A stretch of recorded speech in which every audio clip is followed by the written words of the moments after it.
The following content is provided under a Creative Commons license. Your support will help MIT OpenCourseware continue to offer high-quality educational resources for free. To make a donation or view additional materials from hundreds of MIT courses, visit MIT OpenCourseware at ocw.mit.edu. I want to continue our discourse about musicals, especially as a way of trying to lead into the two remarkable, in many ways, landmark films we're going to juxtapose this evening. Remember that our plan here is to juxtapose one film, a classic instance, even a culminating instance of the studio era and of the tradition of the musical in the studio era, against another kind of musical that appears after the advent of television and after the studio system has begun to break apart, and especially after the fundamental transformation that the audience underwent, migrating from an habitual, a regular, a weekly relationship to Hollywood films to essentially a blockbuster relationship in which they would attend the movies. The vast majority of Americans would attend the movies only once or twice a year. And if you think about the implications of that, that fact alone will explain how profoundly the movie industry was transformed. Incidentally, I should mention to you that this is still not an idea that has been fully understood by what I'll call traditional film historians, who are so locked into an idea that film must resemble the kind of thing that I learned, that I watched when I grew up as a boy or as a young girl, and now that a tradition of scholarship has talked about. That is to say, those films that never were shown on television or were never made for television. It causes a problem because what these scholars tend to do is they ignore the social context within which the function of the movies began to be transformed. Partly there was a kind of hostility on the part of many older film scholars toward the notion that television might be a worthy place to look for a valuable cinematic narrative. And it took a long time before the community of film scholars, even a part of it, was ready to acknowledge that television was also an environment in which cinema, what we might call cinema, audiovisual narrative, could be looked at, taken seriously, and so forth. And of course, today it's taken for granted by many commentators, many of them no longer even with a cultural memory of the studio era, that what goes on television, that shows like Breaking Bad or The Sopranos, are the supreme forms of audiovisual entertainment in our society. This too is a little radically oversimplified, and I will return to these questions a bit later when I talk about the westerns and about film in the 70s in 2 weeks. I want to continue our discourse about the musical then, first by giving you a very brief perspective drawn from the film scholar Leo Braudy, whose essay, The Aesthetics of Connection, is required reading, I think for this week, in any case, for this week or next week.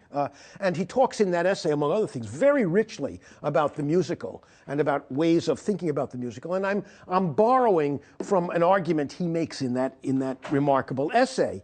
He makes a distinction in that essay, or a series of comparisons, between Astaire and Kelly, the two great male leads we associate with the American film musical. And he sees them very helpfully as contrasting figures, illustrating what we might call contrasting elements or contrasting tendencies within the musical form. If you think about Astaire, and you saw him in one of his classic performances at the end of our last lecture in that sequence, Cheek to Cheek, if you think about Astaire in this way, you can get, from that sequence, you can get something of what Braudy had in mind. He reminds us that Astaire often dances, almost always dances, and this is a partial exception in the film you saw tonight, only a partial one, but almost always we see Astaire dancing in places that seem intended for performance.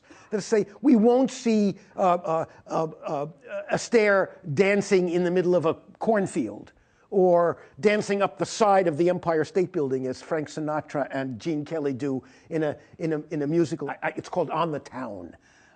And it's one of the wonderful MGM musicals. Kelly and Sinatra are dancing in spaces that are inappropriate for dance. But almost all of Astaire's dances take place either in literal performance spaces or in public environments that seem as if they're quasi-stage or dance environments. In other words, he dances in spaces that we expect for dance, and he doesn't violate those spaces in some way. He often, in his films, plays either a professional dancer or a professional performer of some kind. So when he segues into his performances, there's a kind of natural connection. He's almost always very fancily dressed. And as you saw in tonight's sequence, sometimes, very often dancing in tux and tails, but in any case, informal dress of some kind. So he dances in spaces appropriate for dance, dressed up in a kind of formal way, often playing a professional dancer or performer. But there's an immense grace and energy in his dancing. He's one of the great dancers many would say the greatest dancer who ever performed in American movies.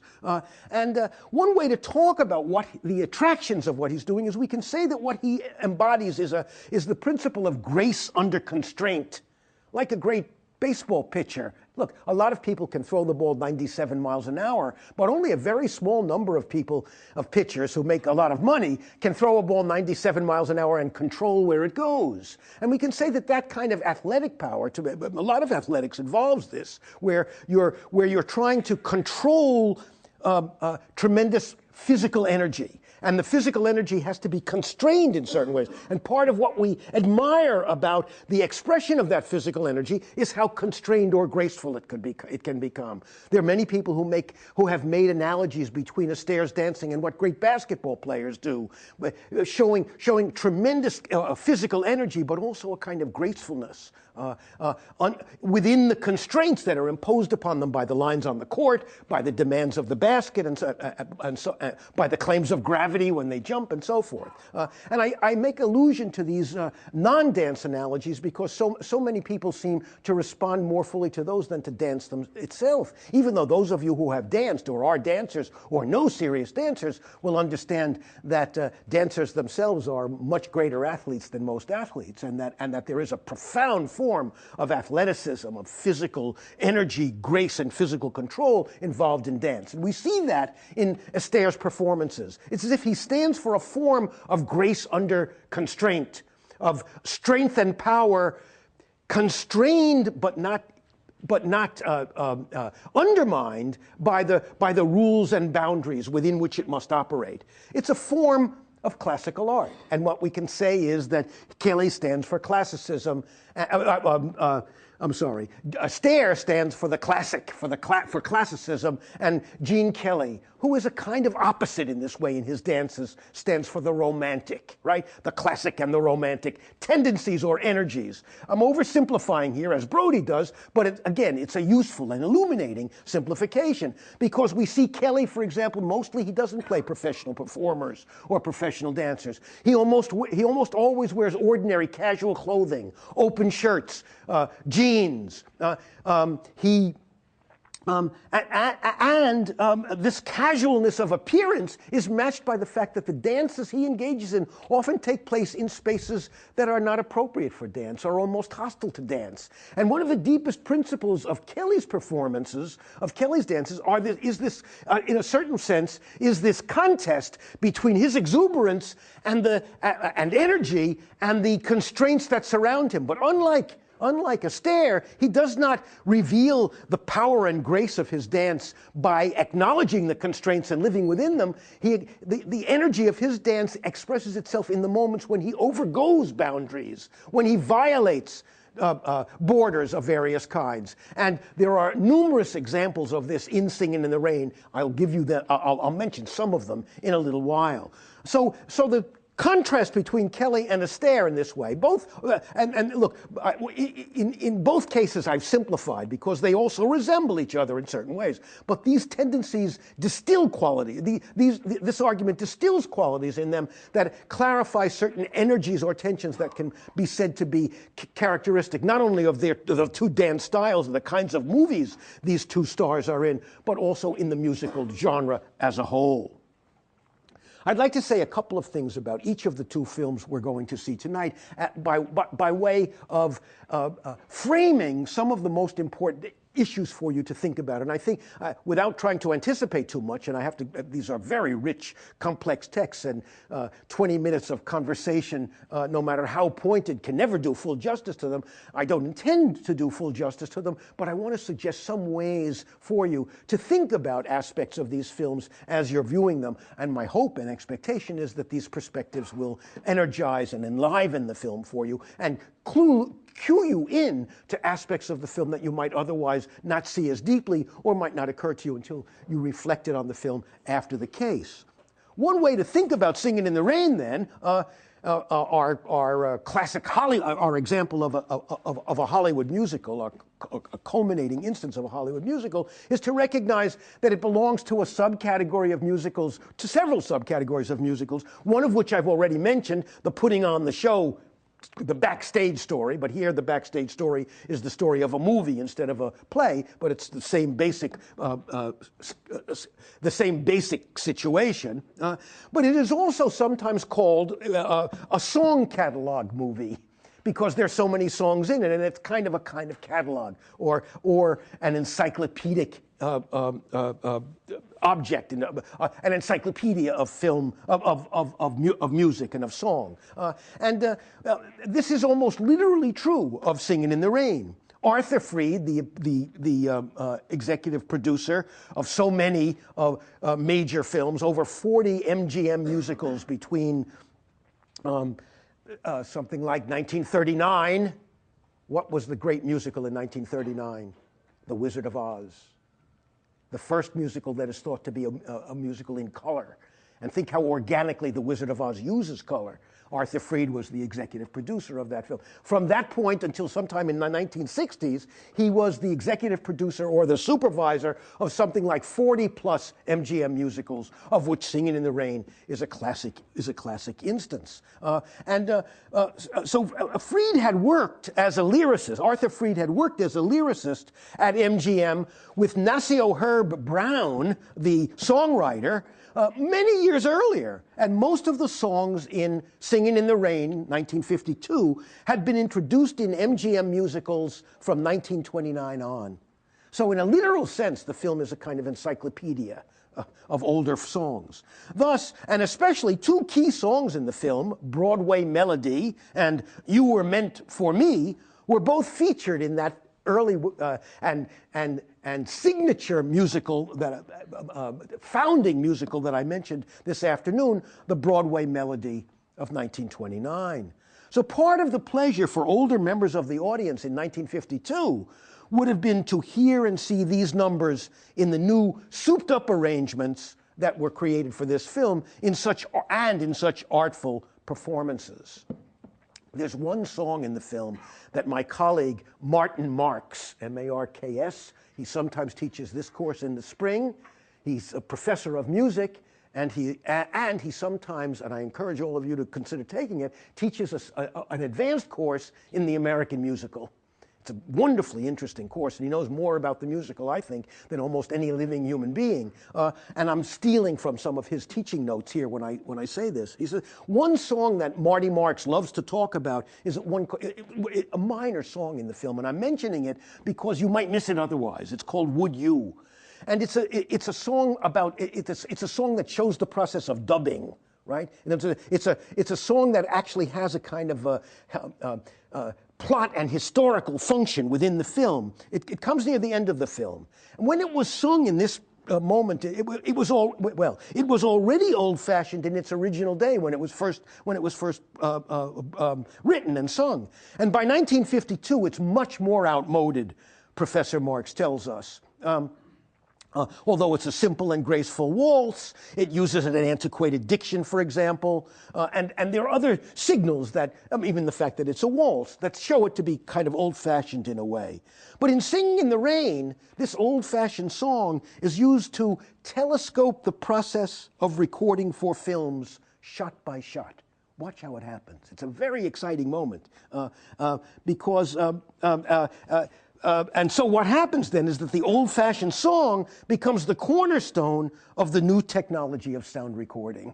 Watch how it happens in the film. And what this calls our attention to is something is something I've talked about earlier, and we'll return to in a moment. The idea that in the most remarkable works of art, we are surely aware of the fact that we're in the presence of what the literary critics and the art critics sometimes call organic form, in which the form of the text contributes to its meaning, in which form and content are married, are hard to, can't really be separated, that the formal behavior of the text enacts or embodies or articulates or dramatizes what the film is about, what the text means. I'll come back to this point in a minute with even more dramatic examples, I hope. So, and an added point about this Would You song, just this one sort of minor sequence. I'm mentioning this partly to show you how deeply you could actually dig into particular sequences and particular songs in the film and find meaning, relevance, and complexity there. When Debbie Reynolds, who sings the song, looks point blank at Gene Kelly as she sings it, she drives home the question of whether he'll be brave enough to love her. Right? So it even implicates itself in the love story that's at the heart of the film. Her singing voice, we might note, ironically and comically, in this scene is actually dubbed for this song. And you'll understand if you haven't seen the film why that's a comic and ironic commentary. She had the wrong kind of voice. It was too flat and nasal for this operetta-like number. So they dubbed her voice. So there's a double irony here because she's playing a dubber when she's singing the song. And you might compare the voice in Good Morning, another number in the film, where Debbie Reynolds is really singing. And you can see the difference between the two voices. Okay? The point I've made, the implicit point that I made in talking about this one number, the Would You song number, it has to do with what we might call a central element or feature of Singin' in the Rain. It's profound self-consciousness. The profound way in which it shows itself to be aware of itself as a movie, to be aware of itself as a bearer of traditions of singing, of dancing, and performance. And that makes it so it isn't simply an encyclopedia of musical history. It's almost an encyclopedia of different forms of almost all forms of performance. I don't want to go too far, but there's many forms of performance are incorporated in the film's grasp, in the film's embrace. All right. One way we can think of it is as an encyclopedic recapitulation of the history of musicals and of films in general. As you'll notice when you look at the film, the Singin' in the Rain begins by being about the problem of changing a silent film into a sound film because the silent film has been made just at that cusp moment when the transition to sound is occurring. And the film, in that sense, is also a wonderful sort of historical reprise for members of our course, even though it wasn't made for that purpose, alas. So in the film, then, we also get an allusion to and a representation of silent movies, but not just some generic idea of silent movies. A very particular kind of swashbuckler adventure film is dramatized there. And then later, in a scene I mentioned earlier today, in the audition scene, the beautiful girls sequence in Singin' in the Rain, where a megaphone suddenly turns into a circle of dancers, alluding to the Busby Berkeley tradition, we have a very specific reference to another kind of movie musical. Right? So juxtaposed against each other are two different kinds of movies, right? And I've only mentioned a couple of examples. As you watch the film, you'll see dozens and dozens of instances in which the film capaciously reaches back to older forms of performance and tries to incorporate them in some sense into its own structure, into its own energies. And there are many older performance forms in the film. There are forms of slapstick and Keaton-like comedy, especially in Donald O'Connor's wonderful dance and song sequence, Make 'Em Laugh. There are allusions and references and dramatized scenes from vaudeville, from jazz, from what we might call forms of love melodrama, all the way through the film. And so and I've hardly exhausted I haven't really cataloged, even remotely, all the kinds of performance spaces and performance types that the film incorporates and utilizes in the course of its length.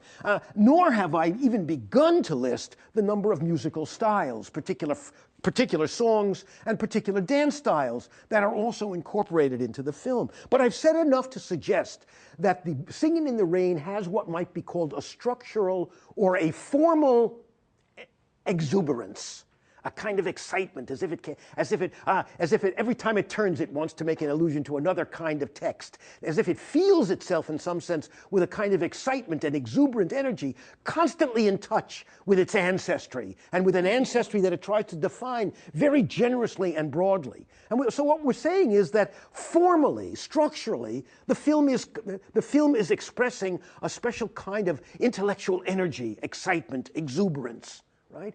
And of course, what's interesting and fundamental about that is that those energies are also replicated, centrally reenacted in the actual dance sequences that we see in the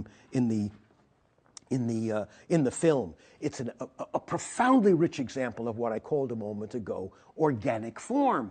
The structure or the shape of the film contributes to our sense. Not only that it has a kind of encyclopedic, self-reflexive interest in its own history, and that it's recapitulating its own history for us as it proceeds, we also have a deep sense of the extent to which the film understands that many of the older forms it dramatizes are now simply being archived, as if the film understands itself not only as a dramatic entertainment, but also as a kind of history book or a kind of encyclopedia, literally, a kind of archive of all the forms of performance and song and dance that lie behind the making of such a film. And of course, this formal exuberance, as I said, is repeated again and again in an actualized and concrete way in the story, in the plot, every time the character starts singing or dancing. And as you'll see, there's a particular kind of exuberance and energy in many of the dances. Key themes. Well, I've already implicitly been talking about some of the themes, but let me mention just two that seem to me especially significant. One I've mentioned much earlier, and I simply want to remind you again that this tension between what might be called high art and the pretentious expectations of a cultural establishment are set up for parody and mockery in this film repeatedly. The film is on the side of the popular and the energetic and the unpretentious. And one can feel that tension again and again in many of the sequences in the movie, in the film. Just one obvious. Let me give you just two obvious examples. One. In the very opening sequence of the film, one of the classic moments in the history of American movies, replayed again and again in compilation anthologies of great moments in Hollywood, great moments of Hollywood film, is the introduction to the film. And the introduction to Singing in the Rain recreates an historical actuality that I need to remind today's audiences of. Shows you how old this course is, because when I first began to teach this course, these practices were still going on, and the students still understood and in fact had their own experience of exhibition movies in a way that most of going to theaters that were very lavish and in many ways even pretentious. And what they were especially aware of is something I have to remind you of now, which is that very often Hollywood had a strategy of rolling out its great blockbuster, what it hoped would be great blockbuster films, with very elaborate inaugural events, right? The debut of a film was often a major event, and it would be covered by newspapers, and many Hollywood stars would come and attend, and they would turn the event into a publicity event, partly in order to get publicity for the release of the film, right? And Singing in the Rain opens with such a moment in which a film is opening, and it dramatizes the comic hypocrisies that attend such publicity gestures. And as the film opens, then we see a sequence in which the star of the stars of the film we're about to see, Gene Kelly, is interviewed. The star of the film is interviewed by a reporter, and he then tells sort of the story of his career.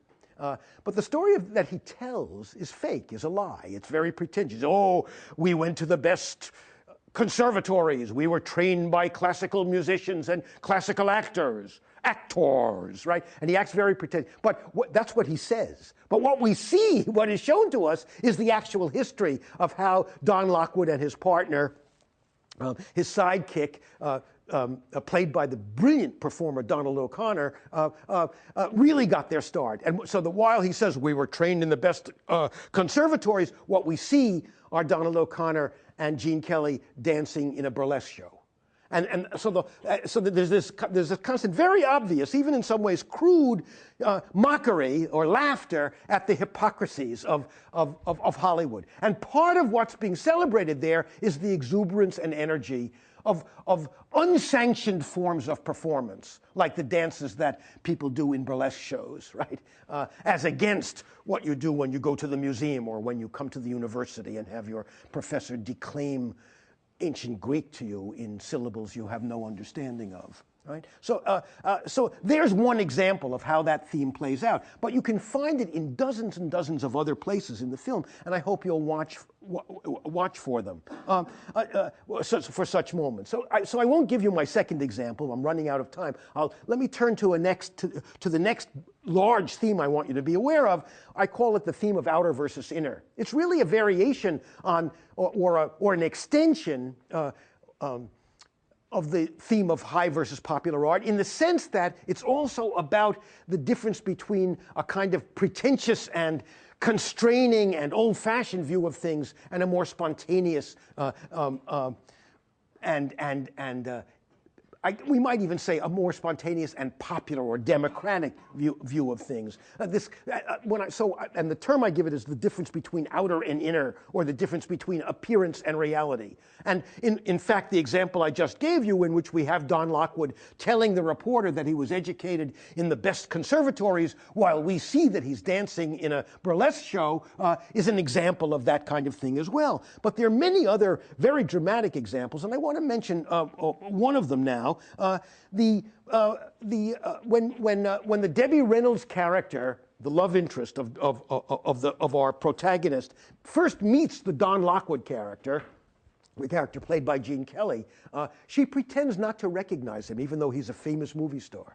And she says, she spends her time watching Shakespeare, but she doesn't spend much time watching the movies. And Don Lockwood is kind of offended by this. It later turns out, not even that much later, that of course the Debbie Reynolds character herself is deeply immersed in the popular culture. Right after she makes this comment to Don Lockwood, or a few minutes after that, we find her jumping out of a cake as a dancer at a party, and what we recognize, and then as more information emerges later, and we come to recognize, of course, that of course she knows a great deal about Don Lockwood. She's always been a tremendous fan of the movies, but she's been covering it up. And again in the film, we see this kind of tension playing itself out. This tension between a kind of outer facade, and the notion is that what is shown on the outside, what the exterior of things, is often fake, a mere cover for what is authentic and within, right? And you can understand this in a number of ways. But if you think, one of the ways it plays out in the movie is the question of the person who is in front of the audience and singing, but it's not really her voice. It's the voice of Debbie Reynolds who's behind the curtain, right? And so that again, this theme of the artificial versus the authentic, or the outer versus the inner, plays itself out in many, many ways in the film. That's part of what makes the film so coherent, so dramatically effective and energetic. And so another way of thinking about this sequence, this idea of the outer person versus the inner authentic person, the outer appearance, the illusion that film makes, but what really goes on behind the scenes. And as you'll discover, Singing in the Rain constantly takes us behind the scenes to show us how the illusion of movies is put together, right? And that's a part of this same theme. So one of the things I'm trying to call your attention to, again, is the way in which the central ideas of the film permeate both its form and its content in ways that make it very difficult to separate, right? Finally, one last fundamental issue, connected to what I've been saying before, the way the film meditates on or dramatizes an idea about the place of song and dance in human life. You will have noticed, of course, that I myself feel, and if you've seen any of the performances in this film, you'll know yourselves, that a principle of energy, vitality, playfulness, exuberance is almost always present in the dances in Singin' in the Rain. Song and dance is seen in Singin' in the Rain as a morally and psychologically revolutionary experience, I think. And I use the word revolution in a dangerous way. I don't mean a politically revolutionary way, but I mean in a morally, a psychologically revolutionary way. And so what's going on in some sense is the sense that constraint and convention are constantly threatened by the exuberance, spontaneity, energy, excitement, vitality of the dance. Right? And this expresses itself in all kinds of ways in the film. Let me just mention a couple to call your attention to. You'll discover many, many other examples. One is the wonderful sequence, the Moses Supposes sequence. This is a sequence in which Don Lockwood and his partner, Donald O'Connor, have to be trained because they're making the transition to sound, and the studio calls in an elocution expert who's dressed up like a very pretentious old-line professor, right? And he's going to teach them how to pronounce things correctly. So he comes in and he says, I want you to repeat after me. Moses supposes his toeses are roses, but Moses supposes erroneously. Right? He's also ugly, his teeth are disgusting. And so you're already offended by the guy before Don and his comrade begin to respond. And also, of course, what's ridiculous about this? It's meaningless talk, right? Or he's so interested in making him pronounce the O vowel properly that he creates meaningless sentences. But their meaninglessness amuses Don Lockwood and his partner. And essentially what they do is they take the Moses Supposes lines and they begin to sort of make fun of them. And they begin to make fun of their interlocutor, their teacher. They end up taking a garbage can and emptying it out, just as paper, and putting it on his head. They end up dancing in a ridiculous way, so they end up dancing on top of desks or up the side of walls. Again, what are they doing? Their dances are violating the normal spaces in which we expect people to be walking or standing upright. The very way in which the dance violates normal boundaries creates this sense of exuberance and of freedom. So what they're doing is they're rebelling against the pretentiousness, the constraints of this kind of high culture expectation, and the song and dance in the Moses Supposes sequence create a kind of exuberant chaos in which they dance on the tables and make fun of the very elements that they're supposed to be learning. The Good Morning sequence, one of the great sequences in the history of movies, I think, shows the same thing. It takes place at breakfast in an ordinary domestic space, which is transfigured or transformed, including the props, in something that we might imagine Chaplin doing such imaginative things, in which the ordinary props of the kitchen become partners in the dance, become elements in the dance. What we feel is the imaginative power of love and of performance transforming an ordinary space. And we can see this principle operating with an even greater force in the title sequence of the film, probably the most famous sequence of dance in the history of Hollywood, the Singin' in the Rain sequence itself. We see the rain itself. What a funny place to be dancing, right? There's a contradiction, but your exuberance, your energy, your sense of love is so great that even rain doesn't matter. And watch what happens. He has an umbrella, but he doesn't use the umbrella to protect him from the rain, violating our expectations. There's one wonderful moment in the film where he hands the umbrella in the midst of pouring rain to someone else who goes by, to a pedestrian who goes by, right? There's a moment when he's dancing in the rain, he puts the umbrella down, the rain's coming, but he doesn't have enough rain pouring on him. He steps under a downspout to have even more rain come down on him. And when we experience this, what we feel is not, one of the reasons we experience this as joyful and as assertive and as individualizing is the sense we have that these are exactly not things that people normally do. He's overgoing or violating certain conventions or literal boundaries. And there's one moment in the dance Very dramatic. I know this incidentally, not because I've discovered it myself, but because 20 years ago or 15 years ago in this course, a student who later went on to work in Hollywood, and he still works there, he's a sound genius. He was an MIT engineer who loved this course and was a musician as well. He wrote a paper for me about that sequence, and he showed me this. And I'm sure that some smart critics also saw it, but I learned this from an MIT student in this course about 15 years ago. He analyzed the dance sequence very closely. And one of the things he showed was that the decisive moment in the dance occurs when or a decisive moment in the dance occurs when the Kelly character suddenly, he's dancing on the sidewalk, jumps off the sidewalk across the curb into the street. And psychologically, it has a tremendously profound effect because you don't walk in the street, much less dance in the street. The street is for cars. But that violation of the boundary expresses the sense of exuberance of freedom that is supposed to be that is the essential meaning of what these dances represent. So energy, spontaneous feeling, performing and overgoing limits is one of the things that's being expressed in the exuberance of the film's formal structure, in its encyclopedic reaching out to other forms which it wants to incorporate into itself, and in its particular dance and song sequences. And this energy, this celebration of transformative energy, of the overgoing of boundaries, strikes me as particularly American, as a uniquely interesting expression of what people have sometimes called American optimism.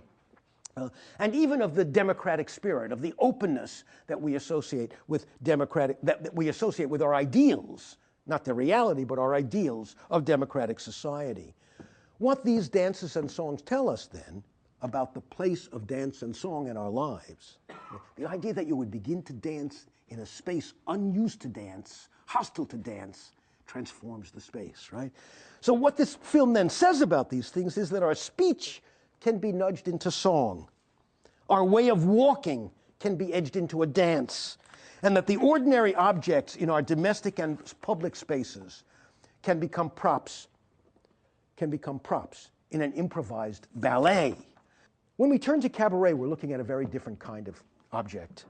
And it's important to recognize what I mentioned earlier, and I will develop more fully in a couple of weeks, the fact that now we have gone almost beyond genre. There are people who would argue, and there are purists of the scholars of the musical film who want to argue that, well, cabaret really isn't a musical for a variety of reasons. It seems to me a very strange and unhelpful argument, but I think if you watch the film closely, you'll understand why people who are partisans of the great Hollywood musical tradition, or even the older operetta tradition represented by directors like Rouben Mamoulian, would have problems fitting cabaret into the category of musical. I think it's a misunderstanding of how we should think about musicals. But for the moment, let me just encourage you to watch the film and think about how different it is from traditional musicals, and especially its tone, its moral perspective, but also its structure. Think about that, and you'll understand more fully why it's easy to see that this film would be very unlikely to have been made in the Hollywood era. That it required the kind of freedom that came to film after film was no longer constrained by the necessity to speak in a consensus voice. And as I said, these are matters I will try to clarify and conclude with in 2 weeks when I return to this question, when we talk about film in the 70s and the great 70s Western, almost contemporary with cabaret, Robert Altman's McCabe and Mrs. Miller. I had hoped to say a number of things about Fosse's career, but I don't have time, and I'm just going to encourage you, look him up. He's a very, very remarkable figure. I call him the inheritor because he began his career in connection, he was both a Broadway director and choreographer and a dancer. both on Broadway and in films. And he performed and directed both on Broadway and in films. He was first a choreographer in films before he became a director. And in this career as a performer and choreographer, he linked up with almost all the other great names of the American musical stage, both the Broadway stage and the Hollywood tradition. And in that sense, we can say that Bob Fosse is the inheritor of the great tradition of the American musical. And I wish I could go into detail about this and show you how many filiations and specific connections he has with the great figures of the classical age of American movies, and especially the classical age of the American musical. But suffice it to say that it's a very rich set of connections, and his career is a very remarkable career, a very honored career. Let me mention one fact about his career, perhaps the most remarkable one, easy to remember, tells you something about his diversity as a director, his gifts, his ambition. In 1973, Bob Fosse, I think, became the only man in history to win an Oscar, a Tony, and an Emmy. An Oscar for Cabaret as Best Director, and a Tony as Best, or maybe he won as Best Director, or the play that he directed on Broadway, Pippin, won as Best Play on Broadway, and he also won a television Emmy for a show starring Liza Minnelli, the star in Cabaret, called Liza with a Z. And I think he's the only man in history for whom those three awards came in the same year for three different texts. He directed 5 films, of Cabaret was the second. They are all well. The last 4 are all very remarkable and interesting texts. I won't talk about them here except to encourage you to look him up and think about them. The theme of performance and the idea of the characters who are themselves performers are always at the center of his films. Even not all of his films involve dance.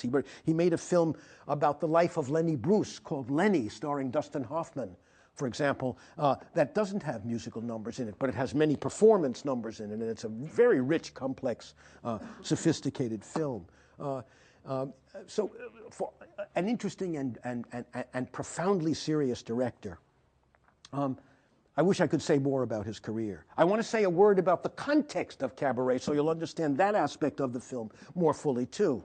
It's set in Weimar Germany, that curious time in the 1920s, during the rise of Nazism, but long before Hitler has come to power, in which the Weimar Republic, a vulnerable and unstable democracy, but a democracy in which an enormous amount of artistic and literary experimentation was taking place. It's the period of German Expressionism. It's the period of the great German silent films that we talked about earlier. And so our film, Cabaret, is set in that era, and in that driven era, in that divided era, in which the rise of Nazism was coupled with, or joined to, and connected to the fact that German society was under immense constraints because it had lost the First World War.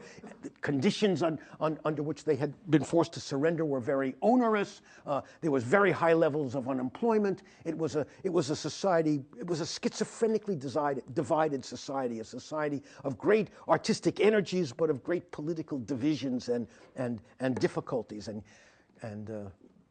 nightmare possibilities that were lurking in many of its practices. And there's a link, or at least a partial link, between the instability and the excitement, but also the dividedness of Weimar Germany and the actual condition of the United States in the era when the movie came out, right? Because this is the period at the end of the 60s, after the late 60s and early 70s, probably the most divided time in American history after the Second World War, before our current moment. right? And in fact, the divisions then were more legitimate. That is, by more legitimate, I mean they had a more sensible cause. There were terrible wars going on. There were better reasons for the partisanship that occurred in the late '60s and early '70s than there are for the weird partisanship we're suffering in the United States today. And in any case, there was a much greater sense in the late '60s and early '70s that the fabric of American society was under attack, that it was imperfect, not only because the Vietnam War had so divided the country against itself, but because of other matters as well, including the increasing militancy of the civil rights movement, which had gone from a sort of Martin Luther King type commitment to nonviolent protest into much more disturbing and sometimes violent confrontations with authorities, and with some theorists and speakers actually calling for violence. And this racial tension was then coupled by another kind of political tension coming from the young men and women who were, mostly young men and women who were opposed to the Vietnam War. So it was a very driven and disturbed time. There were then parallels between the instability and the disturbance of the Weimar period and the period in which the film appeared. And the original audiences, I think, would have been highly aware of this connection, would have seen that although the film was set in the past, it spoke to the contemporary moment in a very powerful way. I want to also remind you that there are certain aspects of the style of Cabaret that are worth keeping in mind. And one way to think about this is to recognize that both mise-en-scène style and montage style are embodied in the film and are carried to extremes in certain moments of the film. That is to say, in many of the performance sequences in the film, the camera behaves in an unbelievably frenetic and frantic way, changes your eye angle, jumps around a lot, disorients you sometimes, almost disorients you in the style of a Hitchcock. And yet in other sequences in the film, especially those outside the cabaret that take place in ordinary life, not in a performance space, the camera and the editing slow down and become more like a kind of mise-en-scène style. And the combination of the two is especially rich and interesting. You might want to watch for the way these rhythms alter your sense of what's happening in the film, the way the film slows down and speeds up at certain points. And I mean this literally in terms of the number of images that go by quickly, but also in terms of the way the physical bodies of the performers move across the screen. And, of course, the way in which the camera itself behaves, whether it's jittery and movement or oriented toward constant movement, or whether it's more stable and gives you a chance to look at the environment the scene is set in. One way I can give you a sense of the richness of the film is to remind you that there's a kind of texture or multiplicity in Cabaret in almost every moment, that if you watch for it and you're attentive to it, you will always be rewarded. Let me just give you two very quick examples of what I mean by this. Remember, I suggested to you that this principle of multiplicity is one of the principles we turn to if we want to recognize a work of art, right? The difference between a work of art and an entertainment, in my terms, is that a work of art is just more intelligent. That is to say, it makes more complex use of its materials. So that in an entertainment, a particular event or gesture may have only one function. But in a work of art, it will have multiple functions. It will perform several jobs simultaneously. And I'll give you two examples of this. Think about what takes place on the periphery of what you're watching, and you'll begin to get some sense of one way in which the texture of this film brings the material alive. There's one moment, I think fairly early in the film, it's a street scene. We're not paying much attention to what's going on. We see I think, the protagonist walking in the street, and around on the periphery of them, or sort of certainly not in the center of the frame, nothing that is commented on by the characters, a cripple slides by on one of those wheeled platforms that people without legs sometimes used in major cities before. Maybe they still happen, but they were very common in the first half of the 20th century. And we see this guy who's obviously is a wounded veteran. And he's an amputee, and he pushes himself along on this cart. And we just see him go by. But what's interesting about that is that this cripple on the platform has a little flag on his platform. Guess what kind of a flag it is? It's a Nazi flag, right? And this is early in the film, before the Nazis have become a powerful force. The rise of Nazism is in the background of the film, as you'll see. The Nazis move from the periphery to the center of the frame before the film is over. And that's the fundamental historical motion of the film. But all of that's taking place in the background. The foreground are the central characters and the comic and innocent and ultimately not so comic, disturbing love affairs and difficulties that they encounter in this environment. They're too naive or innocent to understand the historical forces that are surrounding them. So that example of the Nazi flag and this crippled figure, because the crippled figure is in fact an allusion to the onerous demands that were put upon Germany by France and the other allies at the end of the war. And this cripple is in some sense, this crippled, so the assumption is he's probably a war veteran. I don't remember if he's actually wearing a uniform, which would confirm this, and it would be helpful if he would, but I don't remember. Watch for it, and you'll see. But in any case, he refers to that. And, now, anyone attentive to the film can recognize that the historical texture of the film is carried by such moments. There's another such moment, also so minor that you might not notice it. The foreground is the love affair, or not yet a love affair, but the acquaintance, the deepening friendship between the two protagonists, Sally Bowles and her boyfriend. And they go out for a walk in Berlin, and Sally pretends that she's this immensely sophisticated woman. Turns out that she's fooling herself and fooling us. She's not at all, even though she pretends to a great kind of sophistication, and she sings dirty songs in a cabaret, and she performs in a cabaret where they make jokes about everything, including all forms of sexual perversion. Nonetheless, she's an innocent. She has no way of recognizing the depth and complexity of the evil that's built, the moral evil and moral terror that's building around her. And she's not alone in this. Most of the other characters in the foreground of the film perform this same naive ballet, although Sally Bowles is the most powerful instance of it. It is certainly Liza Minnelli's greatest role. Certainly the role that she'll be remembered for long after she's dead, long after we're all in the ground. Liza Minnelli's performance in this film will still be treasured and savored, I think. So another instance of the multiplicity, when we find the two characters are walking in the street, and Sally says, "Oh, I want to show you something I do," and she pulls this guy along. She leans up against the side of an elevated train stanchion, right? And she waits until the train comes by, and as the train comes by, she screams. And she says, "See, if you wait for the noise, nobody will hear you scream." And she's just expressing her exuberance, she's showing him how she commands this space, how she knows how to use this urban space, right? But there's an irony she's unaware of. When she leans up against the wall, behind her, what we see are political posters. And the political posters behind her are defaced. They're both Nazi and communist posters. And the communists and the Nazis are defacing one another's posters. And what is implicit then, again, in the background, against the foreground of these two relatively naive characters carrying on, is the historical reality that's building behind them. Another example of what I mean by the multiplicity, the texture of this film, right? Finally, the musical numbers. Penultimately, the musical numbers. Another kind of integration is going on in this film, right? When we talk about the integrated musical as Arthur Freed and his comrades during the studio era articulated this idea, we're not talking about the form of integration that we see in Cabaret. And this, in fact, is one of the reasons that some people argue that Cabaret is not a musical.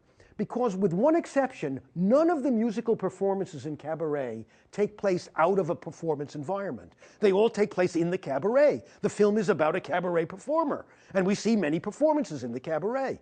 Now, when we watch those performances, we see them from angles that no one in the audience could ever see, because Fosse is a genius with the camera and creates visual effects, drawing on the tradition of the Hollywood musical that could never be replicated in a theater. Nonetheless, the performances themselves are theatrical performances. They all are real performances. And when we see the characters behaving like real characters, they don't suddenly burst into song and dance. Right? Because there's something theoretically so implausible about that Cabaret refuses that convention. right? It refuses to embrace that basic convention of the American musical, which is that one way that people express their exuberance, I love you, I love you. Now let me sing a song telling you how much I love you, right? Whereas in real life, we don't do that. Now, I don't think that this convention is really is a convention that undermines the music. It's a convention or a rule or a habit, a protocol you need to embrace in order to experience these films appropriately. And it's no more implausible in one sense than the implausibility of opera singers bursting into song at moments of great passion, right? The convention requires it. It's as if we're in a form of artistic experience in which art is crystallizing experience for us. So I don't mean to undermine this convention at all or cast doubt on it, but Cabaret refuses that convention. Cabaret says every time, with one exception, and I'm calling attention to that exception. I'm not going to tell you what it is, but I want you to watch for it. There's one moment in the film when there is a song sung outside by ordinary people. It happens spontaneously. It may be the most morally and historically frightening moment in the whole of the film. And it's completely believable, just as this is totally plausible that it would happen. But that's the only moment in the film when there's any singing that doesn't take place inside a space intended for singing and dancing. So one of the interesting things about Cabaret is that there is a kind of true integration of song and dance, because none of that happens except in spaces where it's appropriate, right? Realistically appropriate, right? And so you might watch for that. And the complexity that this decision on the part of Bob Fosse and the people making the film, the impact of that decision on your understanding of the movie as a whole. Finally, the central themes of the film. I've already talked about them. The theme of innocence, the way the central characters in the film are too innocent to understand the historical forces around them, underestimate them. This isn't just true of the central figures, it's true of the secondary characters as well, some of whom are even more poignantly, embody this theme. And then the theme of history, what history is, how the force of history can overwhelm individual desires, individual hopes, love itself. And of course also the limits of satire. The Cabaret is a space of satire, a space of mockery, a space of exuberant intellectual distance and disdain. Much of the energy of the Cabaret comes from an impulse of parody, mockery, satire. Right? And in the very beginning of the film, there's actually a moment where you can see the Joel Grey character who plays this ominous, strange figure of the MC, the interlocutor, right? In the Cabaret, he sort of is the master of ceremonies. And there's one moment early in the film when he in a rather disgusting scene in which they have they replicate a scene of mud wrestling, and he's MCing it, and he reaches down, he picks up a piece of mud, he rubs it on his upper lip, and he makes himself look like Hitler. And he's mocking Hitler in that, right? Well, if you compare that early moment in which Hitler and Nazism are objects of mockery, there's also an early scene in which we see a Nazi being pulled out of the audience of the Cabaret and pushed outside, right? Kicked out of the Cabaret because Nazis are thought to be